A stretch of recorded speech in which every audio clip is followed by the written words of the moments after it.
தோழமை சொந்தங்களுக்கு பணிவான வணக்கங்கள். அன்புடன் KVS. 2024 வருடத்திற்கான MTS தபால்காரர் காலியிடங்களை நிரப்புவது குறித்து அஞ்சல் துறை 30/7/2024 அன்று ஒரு விளக்க ஆணையினை வெளியிட்டிருக்கிறது. 2024 வேக்கன்சி வருடத்திற்கு மட்டும் 12/6/2024 முதல் ஒருவருடைய தகுதி கணக்கீட்டிற்கு ஓராண்டு ரிலாக்ஸேஷன் என்பது செய்யப்பட்டிருக்கிறது.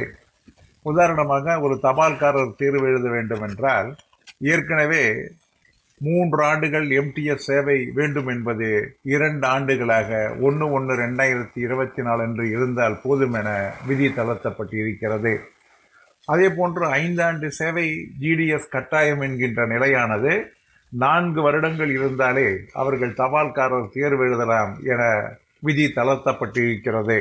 அதே போன்று MTS தேர்விலும் GDS ஊழியர்கள் 2 ஆண்டு சேவை முடித்திருந்தாலே 1/1/2024 அன்று 2 வருட சேவை முடித்திருந்தாலே அவர்கள் தேர்வு எழுதலாம் என விதி தளர்த்தப்பட்டிருக்கிறது.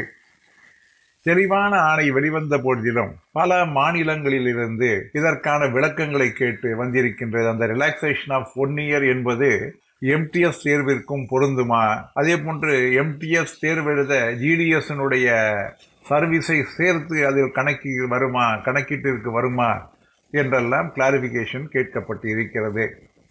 ஏற்கனவே 12/6/2024 அன்று விதி தளர்ச்சிக்கான ஆணை மிக தெளிவாக வெளியிடப்பட்டு இருக்கிறது. அந்த ஆணையின்படி MTS ஆக இருந்தால் 2 ஆண்டுகள் சேவை முடித்திருந்தால் போதும், GDS ஆக இருந்தால் 4 ஆண்டு சேவைகள் முடித்திருந்தால் போதும், இவர்கள் தபால்காரர் தேர்வு எழுதலாம்.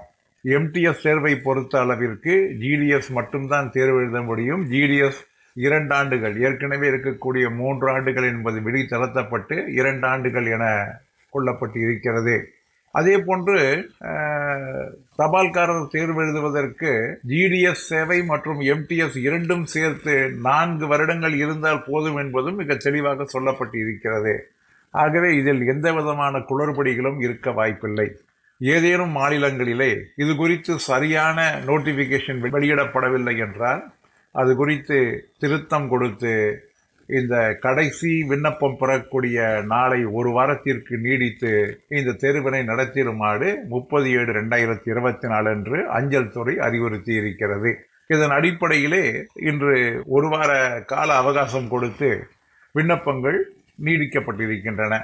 நிச்சயமாக இது முடிந்த செய்தியாக இருந்தாலும் கூட இந்த ஆண்டு இருக்கக்கூடிய இந்த சலுகை என்பதை தபால்காரர் மற்றும் MTS தேர்வு எழுதக்கூடியவர்கள் சற்று கவனத்தில் கொள்ள வேண்டும் என்பதற்காகத்தான் இந்த பதிவு.